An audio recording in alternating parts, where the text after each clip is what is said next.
নমস্কার, আমার আপনজনেরা, রুদ্রবার্তায় আপনাদের সকলকে স্বাগত জানাই। আমি রুদ্রপ্রসাদ ব্যানার্জি। গতকাল আমি আপনাদের বলেছিলাম যে দিলীপ ঘোষ তাকে বয়কট করলেই কিন্তু একমাত্র রাস্তা।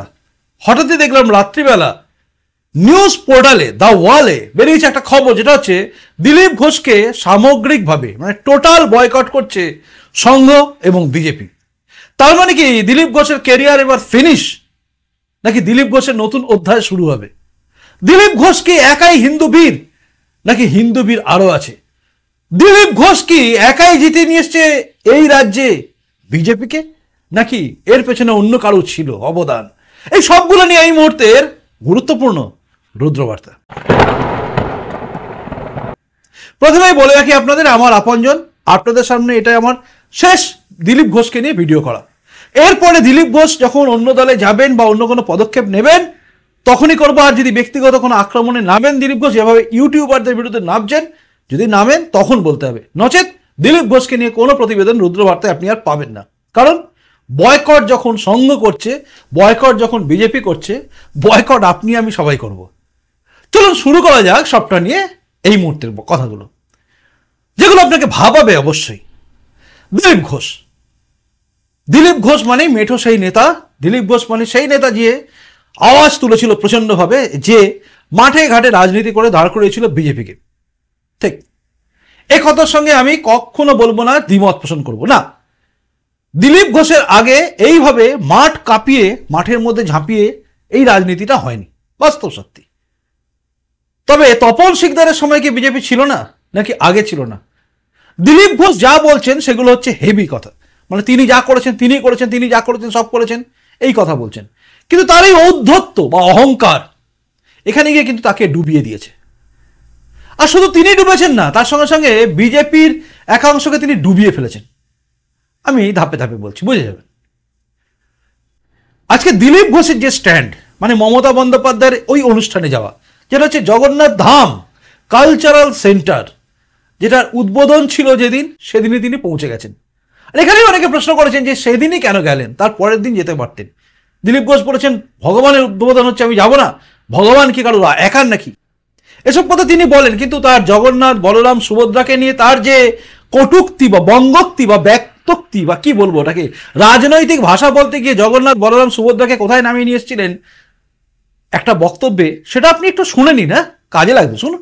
এখান থেকে দুজন নেতাকে যখন নিয়ে গেছে উড়িষ্যার আমাদের বন্ধুরা ফোন করছেন কি দিলীপ বাবু এইটা কেমিতি হেলা, আমাদের কোন হেলা না, ଦି ଜଣକୁ ପଠାଇ ଦେଲେ, ଜଗନ୍ନାଥକୁ ପଠାଇ ଦେଲେ, ବଳରାମକୁ ପଠାଇ ଦେଲେ, ସୁଭଦ୍ରା କେବେ ଆସିବ?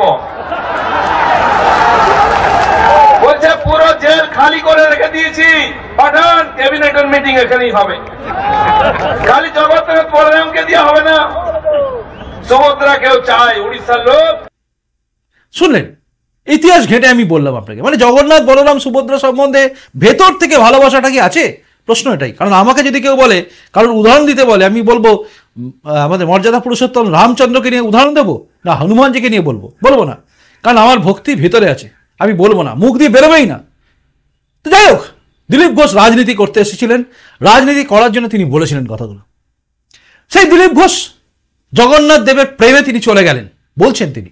অ্যাকচুয়ালি তিনি গেছেন মমতা বন্দ্যোপাধ্যায়ের ডাকে। কেউ ডাকছে না, উনি ডাকছেন আমি যাই, এটা একটা রটছে। আসলে দিলীপ ঘোষ কিন্তু নিজে বুঝে গেছেন যে তাকে আর কোনোভাবে সভাপতি রাখা হবে না। তিনি জানেন যে তাকে আর সভাপতি রাখার জায়গা নেই। দেখছিলাম দিলীপ ঘোষ চারিদিকে বলে বেড়াচ্ছেন যে আমি নিজে সব ছেড়ে দিয়েছি, অথচ গতকাল TV9 বসে একটি ইন্টারভিউ দিতে গিয়ে তিনি বলেছেন যে তাকে জেপি নাড্ডাজি বলেছিলেন আপনাকে সংগঠন থেকে মুক্তি দেওয়া হলো এবং আপনি ভোটে দাঁড়াবেন। নিজে বলে ফেলেছেন, মানে তিনি কি বলছেন নিজেও জানেন না।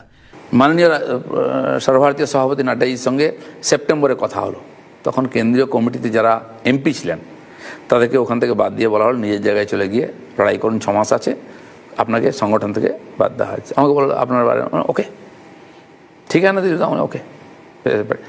তো তিনি নিজে বলে ফেলছেন এবং তিনি বলছেন আমার স্বাভিমানে ধাক্কা লাগলে আমি নিতে পারি সিদ্ধান্ত। কি সিদ্ধান্ত নেবেন অ্যাঙ্কারের প্রশ্নের উত্তর তিনি কিন্তু দেন।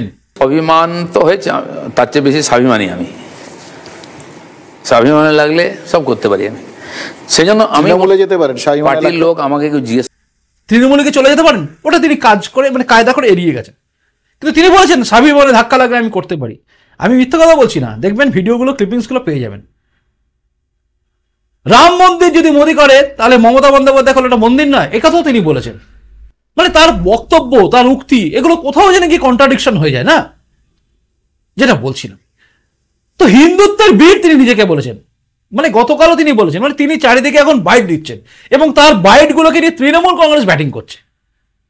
তৃণমূল কংগ্রেস ব্যাটিং করছে আর দিলীপ ঘোষের অনুগামী বেশ কিছু মানুষ আছে যারা এখনো বুঝছে না, তারা হয়তো বিজেপিকে ভালোবাসে, কিন্তু হয় না যে দিলীপ ঘোষকে দেখে এসেছি, দিলীপ ঘোষ আমাকে নিয়ে এসছে, দিলীপ ঘোষ আমাকে পথ পাইয়ে দিয়েছে, দিলীপ ঘোষের কাছের লোক ছিল আমি, এই টাইপের যারা আছেন তারা দিলীপ ঘোষকে নিয়ে এখনো ব্যাটিং করে যাচ্ছেন।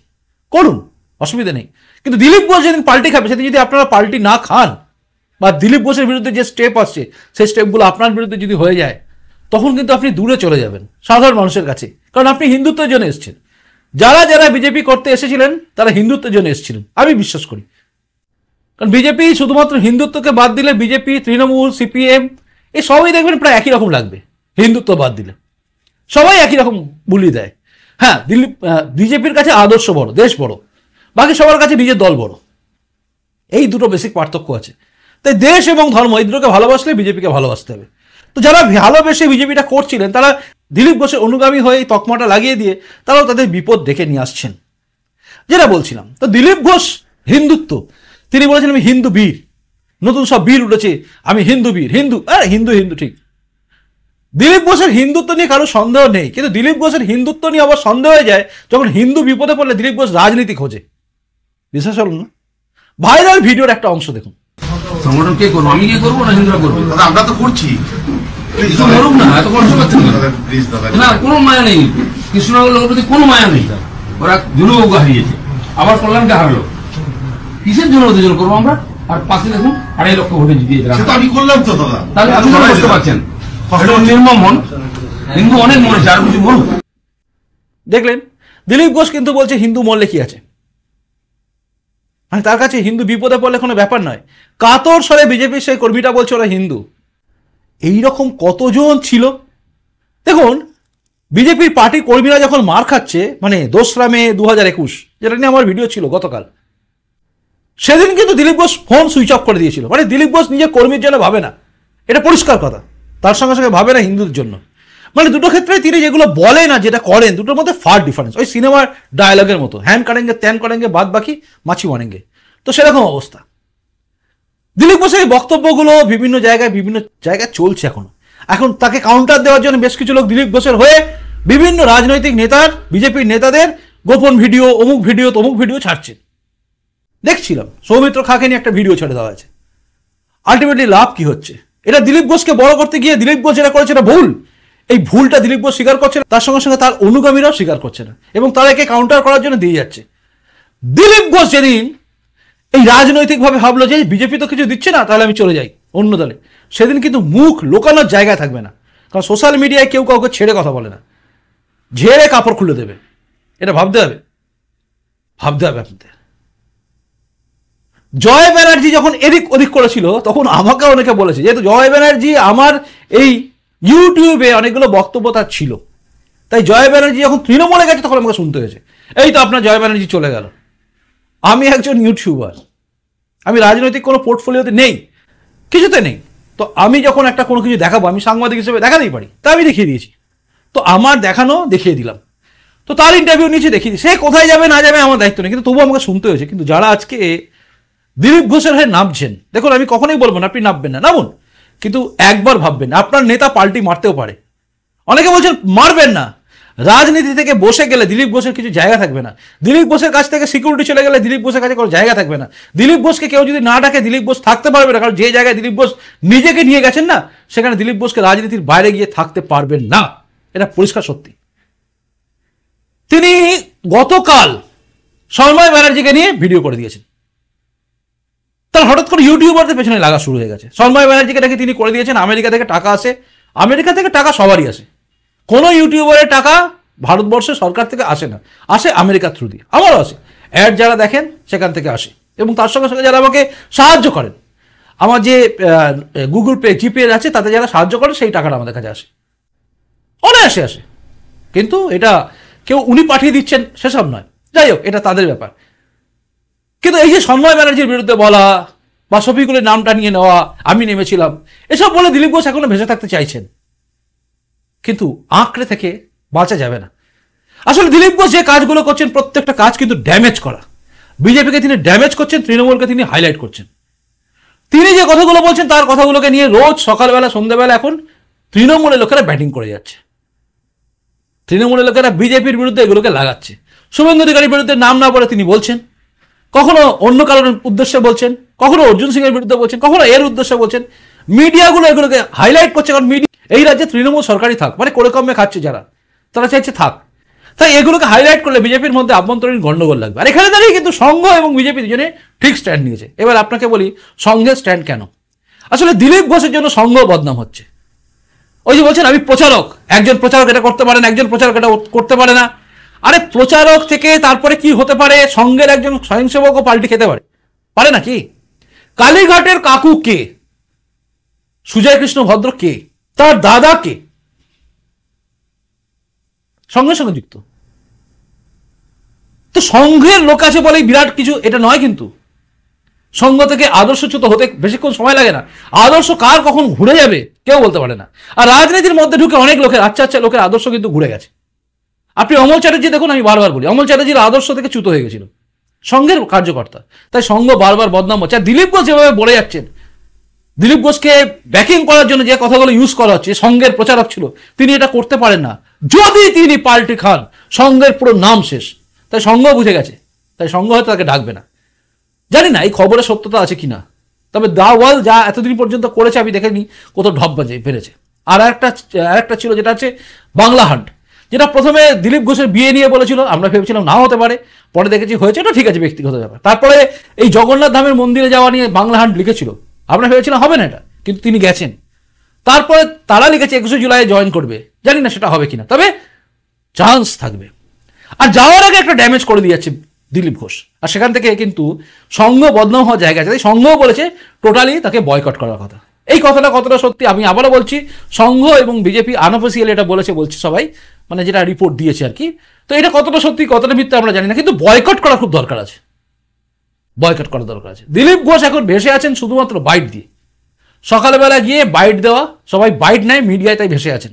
দিলীপ ঘোষের এই যে রাস্তায় রাস্তায় গিয়ে বিভিন্ন জায়গায় প্রোগ্রাম করা, আপনারা দেখেছেন কোলাঘাটের প্রোগ্রাম কিভাবে বানচাল হয়ে গেছে। অর্থাৎ এবার আস্তে আস্তে বিজেপির কর্মীরা বুঝছে রাউন্ড লেভেলে যে না এটা করা যাবে না, বদনাম হচ্ছে। এবার তাকে নিয়ে প্রোগ্রাম করলে তারাও বদনাম হয়ে যাবে, মানে টার্গেটেড হয়ে যাবে। বিজেপি হয়তো মুখে কিছু বলবে না, কিন্তু তাদেরকে আস্তে আস্তে ছেঁটেও দেবে। কেউ বুঝবে না কিভাবে ছেঁটে দেওয়া হয়। বিজেপি দিলীপ ঘোষ যে ড্যামেজগুলো করে দিয়েছেন, সেই ড্যামেজগুলো থেকে বিজেপিকে উঠতে কিছুক্ষণ সময় লাগবে। আসলে পুরো আন্দোলন, পুরো সবকিছুকে কিন্তু দিলীপ ঘোষ শেষ করে দিয়েছেন। এই যে হিন্দুদের ওপর আক্রমণ নেমে এসেছিল, সেই আক্রমণ নিয়ে যখন রাস্তার মধ্যে রয়েছেন শুভেন্দু অধিকারী, তাদেরকে সাহায্য করার জন্য, সবকিছু করার জন্য যখন শুভেন্দু অধিকারী ফিল্ডে আছেন, বিভিন্ন জায়গায় যারা আক্রান্ত হচ্ছেন সেখানে যখন শুভেন্দু অধিকারী ছুটে যাচ্ছেন, যখন বাংলার মানুষ ভাবছে যে কি হচ্ছে মুর্শিদাবাদের শামশেরগঞ্জ থেকে শুরু করে সব জায়গায়, তখন দেখুন আমরা সবাই কিন্তু এক বাক্যে দিলীপ ঘোষকে নিয়ে পড়ে গেছি। কারণ দিলীপ ঘোষ এটাই চেয়েছে, আর এটাই চেয়েছে তৃণমূল কংগ্রেস। দিলীপ ঘোষ, তৃণমূল কংগ্রেস সবই জানে একই লক্ষ্য, যে কোনো ইস্যুকে ঘুরিয়ে দাও। দীঘা জগন্নাথ ধাম নিয়ে অত উত্তেজনা কারোর মধ্যে ছিল না, সবার নজর ছিল শুভেন্দু অধিকারী যে সভা করছে, যেখানে সমস্ত সাধু সন্তরা ছিল। কিন্তু দেখুন নজর কোথায় গেছে, দিলীপ ঘোষ কেন গেল, এবং সস্ত্রীক গিয়ে বললেন ভালো হয়েছে। সিপিএম কংগ্রেস সবাই মিলে এটা প্রচার করছে, কারণ সেদিকে গল্প সামনে আনবে বলে, তাই না? আমি ভুল বলছি, জানাবেন আপনি ভুল বলছি কিনা। মানে আমার কথাও যদি ভুল হয়ে থাকে, হতে পারে ভুল আমারও, কারণ ভুল তো মানুষ মাত্রই হয়। কিন্তু এই যে দিলীপ ঘোষ প্রত্যেকটা পদক্ষেপ নিয়েছে, বারমুডা পড়া, মমতা বন্দ্যোপাধ্যায়কে বলেছেন বারমুডা পড়ার কথা, মহিলাদের তিনি সম্মান করেছেন কোনোদিন? প্রশ্ন ওঠে কোথায় যেন গিয়ে তার সম্মান হারিয়ে যায়। কোন সংঘের কার্যকর্তা দেখুন, দিলীপ ঘোষ যেরকম বলছেন আমি স্বয়ংসেবক, আমিও একজন স্বয়ংসেবক, ছোট্টবেলা থেকে সংঘের শাখায় যেতাম, বলতে পারেন বাল স্বয়ংসেবক। বিশ্বাস হবে না, যারা এখন সংঘের কার্যকর্তা আছে তাদের জিজ্ঞাসা করবেন, বলে দেবে। অনেকে ছিলেন, কেশবজির কাছে গিয়েছি বহুবার। তো একজন সঙ্ঘের কোনো কার্যকর্তাকে দেখেনি কোনো মহিলাকে এইভাবে বলতে যে বারমুডা পড়ার কথা। রাজনীতিতে গেছেন, সঙ্ঘের কথা ভুলে গেছেন। যে মুহূর্তে সঙ্ঘের সবকিছু ভুলে, প্রচারক ভুলে গিয়ে তিনি রাজনীতির লোক হয়ে গেছেন, তিনি ভুলে গেছেন সঙ্ঘের কি আদর্শ ছিল। যে সঙ্ঘের আদর্শ ছিল কোনো মহিলাকে অপমান করা যাবে না, তিনি করলেন না, তিনি মানলেন না। মমতা বন্দ্যোপাধ্যায়ের মহিলা, তাকে এসব কথা বলা যায় না, তিনি বলেছেন। অর্থাৎ সঙ্ঘের দৃষ্টিভঙ্গি থেকে তিনি সরে গেছিলেন, কারণ রাজনীতি করছেন, তাকে বলার কেউ নেই, সঙ্গে তিনি নয়, আর দায়িত্বে নেই। আবার যখন বিজেপি থেকে যখন তিনি চলে গেলেন, তখন বিজেপির কর্মীরা যেখানে মার খাচ্ছে, যেখানে শামশেরগঞ্জের মতো জায়গা হয়েছে, যেখানে চারিদিকে বিজেপির কর্মীরা মার খায়, কেস খাচ্ছে, দিলীপ ঘোষ চট করে চলে গেলেন মমতা বন্দ্যোপাধ্যায়ের সঙ্গে বৈঠক করতে, কারণ তিনি এখন বিজেপির দায়িত্বে নেই। তাই মানুষটাকে চিনতে হবে আপনাদের। একটা শেষ কথা বলি আপনাদের, আপনারা জানেন উত্তরপ্রদেশের মুখ্যমন্ত্রী কে? যোগী আদিত্যনাথ। তার যে দাপট, তার যে সবকিছু হিন্দুত্ব, এটা নিয়ে আপনার মনের মধ্যে প্রশ্ন আছে? আমি আপনাকে সরাসরি জিজ্ঞাসা করছি, আছে আপনার? যে যোগী আদিত্যনাথের হিন্দুত্ব নিয়ে আপনার প্রশ্ন আছে, যোগী আদিত্যনাথের পদক্ষেপ নিয়ে প্রশ্ন আছে? গোটা বিশ্ব বলে যে যোগী আদিত্যনাথ যেটা করে হেভি করে, বুলডোজার। সেই যোগী আদিত্যনাথ যখন যেতে, তখন কার সুখ্যাতি করেন? নরেন্দ্র মোদী। যে রাজ্যে বিজেপি যেতে সবাই বলে যে মোদীজির জন্য জিতেছি। একমাত্র পশ্চিমবঙ্গে দেখুন, এই 18টা 19টা সিট পেয়েছে, তার জন্য কে দায়ী? কে করেছে? আমি করেছি, আমার জন্য হয়েছে, আমার জন্য। দিলীপ ঘোষ বলছে এই যে এতগুলো সিট পেয়েছে কার জন্য? আমার জন্য, আমার জন্য। আরে আপনি কে? আপনাকে দেখে 2014 কেউ ভোট দেয়নি বিজেপিকে, আপনাকে দেখে বিজেপিতে কেউ ভোট দেয় না, ভোট দেয় নরেন্দ্র মোদীকে দেখে। কবে বুঝবেন? মোদীজির ঢেউ ওঠে। 2024-এর ফলাফল খারাপ হওয়ার পেছনে মোদীজির ঢেউ সেভাবে আসেনি, ওটা দেশ জুড়ে ধাক্কাটা খেয়েছে। আর বাংলায় আপনি বলছেন আমার জন্য হয়নি, আমি ছিলাম না তাই হয়নি। 2021-এ যাদেরকে আপনি নিয়ে এসছেন, আজকে তাদের বলছেন যারা উচ্ছিষ্ট খাওয়া লোক, তারা নিয়ে এসছিলেন কেন? এই প্রশ্নটা ওঠে। আপনি বলছেন অন্য দল থেকে এসছে, তাদের গায়ে বিজেপির গন্ধ হারিয়ে গেছে। হিমন্ত বিশ্ব শর্মার নাম শুনেছেন? আপনি রাজনীতি কিচ্ছু বোঝেন না। হিমন্ত বিশ্ব শর্মার নাম শুনেছেন? উনি কোন দল থেকে এসছেন? বিজেপির নাম গন্ধ শেষ হয়ে গেছে। ভারতবর্ষের বুকে টপ যারা আছে রাজনীতিতে, তাদের মধ্যে হিমন্ত বিশ্ব শর্মা কিন্তু অন্যতম। যে শুভেন্দু অধিকারীকে আপনি দাবানোর চেষ্টা করছেন বা বদনাম করার চেষ্টা করছেন, বা যা হয় বলছেন মমতার কোলে ছিল, অমুক ছিল, উচ্ছিষ্ট খেয়ে বড় হয়েছে, অমুক তমুক হ্যান ত্যান, সেই শুভেন্দু অধিকারী কিন্তু এখন মানে কি বলবো, দেশের টপ মোস্ট লিডারের জায়গায় চলে যাচ্ছে। আমি মিথ্যা কথা বলছি, আপনি খোঁজ নিয়ে দেখুন, গোটা বিজেপিতে দেখুন, আপনি কেন্দ্র স্তরে খোঁজ নিয়ে শুভেন্দু অধিকারী সেই জায়গায় চলে গেছে। তাই আপনি কি করছেন? আপনার কথা কোথাও খাটছে না। অন্য দল থেকে এসছে, আপনি নিয়ে এসছেন তাদের, তারা চলে গেছে, আপনার জন্য চলে গেছে। বিজেপি এখানে ক্ষমতা আসতে পারেনি, আপনার জন্য আসতে পারেনি। ভালো হলে আমার, খারাপ হলে সব অন্যের। মোদি ঝড় ছিল তাই এখানে ক্ষমতায় এসছে বিজেপি, মানে 18টা সিট পেয়েছিল। এবং তার সঙ্গে সঙ্গে অবশ্যই স্বীকার করতে হবে মুকুল রায়ের কথা, যে মুকুল রায়, যে বাবুল সুপ্রিয় শোনা যায় আপনার জন্যই চলে গেছে, সাইড লাইন করতে করতে ঠেলে দিয়েছেন, আন্দোলন করতে দেননি, বসিয়ে রেখেছেন মুকুল রায়কে। তাই এই জিতের পরে মনে রাখবেন, আজকে আপনাদের বলছি যারা দেখছেন, 2019-এ মুকুল রায়ের এই জিতিয়ে দেওয়ার ফলে কিন্তু মুকুল রায়কে বড় জায়গা দিয়েছিল BJP, central BJP. Mukul Roy পাল্টি মেরে চলে গেছে, সেটা আলাদা কথা, এটা হচ্ছে বাস্তব সত্যি। দিলীপ ঘোষ যেদিন রাজনীতি করতে ঢুকেছেন 2015-র শেষের দিকে, সেদিন থেকে দিলীপ ঘোষ ভাবছেন আমি সব করেছি। আমি নয়, আমরা বলতে শিখুন। যোগী আদিত্যনাথ এখনো আমরা বলেন, যোগী আদিত্যনাথ এখনো বলেন আমার জিতের জন্য সবটাই হচ্ছে নরেন্দ্র মোদী। এটা বলতে শিখুন, বললে ক্ষতি হয় না। আমি করেছি, এগুলো বন্ধ হোক। যাই হোক, দিলীপ ঘোষের চ্যাপ্টার মোটামুটি ক্লোজ হয়ে গেছে রাজনীতিতে। যারা দিলীপ ঘোষের অনুগামী আছেন, তারা অনুগামী হন বিজেপির পদ্মের, কারোর অনুগামী হবেন না, হিন্দুত্বের অনুগামী হন। একটা কথা আপনাদের মনে হতে পারে যে আমরা কেন বলি আমরা ইউটিউবাররা, আসলে আমরা ইউটিউবার এই কারণে বলি আমরা চাই পরিবর্তন হোক। দিলীপ ঘোষ, তার তো পেছনে ব্যাকগ্রাউন্ডে সিকিউরিটি গার্ড আছে, তাকে টাকা দেয়, কেন্দ্র থেকে টাকা আসে, তার পান আর কি, আমাদের সরকারি টাকা যায়, এবং তার সঙ্গে সঙ্গে বিজেপি, রাজ্য বিজেপি টাকা, কেন্দ্র বিজেপি টাকা আসে তারই সমস্ত কিছু মেনটেন করার জন্য। পায় হয়তো, জানি না কতটা পায়, কতটা, তার গাড়ি ফাড়ি সব আছে। তো এই যে সব কিছু পায়, আমরা যারা ইউটিউবার, আমরা কিন্তু কিছু পাই না, আমরা লড়াইটা লড়ি, আমরা কেস খাই। দিলীপ ঘোষ সেভাবে কেস খান না। যে কথাগুলো দিলীপ ঘোষ বলেন বারমুডা পড়া অমুক তমুক হ্যান ত্যান, মানে একদম বাজে বাজে কথা। সেই কথাগুলো বলেও দিলীপ ঘোষের কিছু হয় না। কিন্তু আমরা কোনো একটা কথা যদি ভুলভাল বলি, আমাদের বাড়িতে পুলিশ এসে ঠক ঠক ঠক থানা থেকে আসছি চলুন, ঘেঁটো ধরে লকআপে ঢুকিয়ে দেয়। কি গর্ব করে বলছেন, সন্ময় ব্যানার্জিকে উল্টো করে ঝুলিয়ে প্যান্ট খুলে, জামা প্যান্ট খুলে পেরিয়েছে। ওই মারটা খেয়েছে শুধুমাত্র মমতা বন্দ্যোপাধ্যায়ের বিরুদ্ধে বলার জন্য। শফিকুলকে ঢুকিয়ে দেওয়া হয়েছে শুধুমাত্র এই রাজ্য সরকারের বিরুদ্ধে বলার জন্য। শুদ্ধশীলকে টানা হয়েছে শুধুমাত্র রাজ্য সরকারের বিরুদ্ধে বলার জন্য। মানবকে টানা হয়েছে শুধুমাত্র রাজ্য সরকারের বিরুদ্ধে বলার জন্য। রোজিনাকে টানা হচ্ছিল, ধাক্কাধাক্কি করা হচ্ছে শুধুমাত্র রাজ্য সরকারের বিরুদ্ধে বলে। রুদ্রপ্রসাদ ব্যানার্জিকে তুলে নিয়ে গিয়ে লকআপে ঢুকিয়ে দেওয়া হয়েছিল শুধুমাত্র রাজ্য সরকারের বিরুদ্ধে বলে। আপনাদের কিছু হয় না। তাই দিলীপ ঘোষ এবং দিলীপ ঘোষের অনুগামীরা মনে রাখবেন, আমরা যেগুলো বলি স্ট্রেট ফরওয়ার্ড বলি, আর যেগুলো বলি সেগুলো বলি একটাই কারণে, কারণ আমরা চাই পরিবর্তন হোক, আর কিছু না। হিন্দুদের একত্রিত হতে হবে, হিন্দুদের ভোট দিতে হবে। দিলীপ ঘোষের চ্যাপ্টার ক্লোজড। আর এখানে কেউ ভাববেন না, কোনো নেতা, বিজেপির নেতা দিলীপ ঘোষের কথার কোনো উত্তর দিতে যাবেন না। সবাই ভুলে যান। যেমন কুণাল ঘোষের কথা কেউ উত্তর দেন না, ঠিক সেভাবে দিলীপ ঘোষের কথা উত্তর দেওয়ার দরকার নেই। এখন দিলীপ ঘোষ যা বলবেন কুণাল ঘোষ সেটাকে হাইলাইট করুক, বা শতরূপ ঘোষ করুক, বা অন্য কেউ করুক। বিজেপির কোন নেতার উচিত নয় বলা। আর কোনো তর্কে যাবেন না। দিলীপ ঘোষের হয়ে যারা বলছেন, ব্যাটিং করছেন, বিভিন্ন ভিডিও ছবি ফবি দিয়ে গালিগালাজ করছেন আমাদের মতো কাউকে, করতে দিন। তার বিরুদ্ধেও বলতে হবে না, চেপে যান, ইগনোর করুন, ফিনিশ হয়ে যাবে। ভুল বললাম? যদি ভুল বলে থেকে জানাবেন, যদি ঠিক বলে থেকে জানাবেন। কাগজে বাঘ বেশি দিন টেকে না। বাঘ যে রাস্তায় দাঁড়িয়ে লড়াই লড়ে, সেই হচ্ছে বাঘ।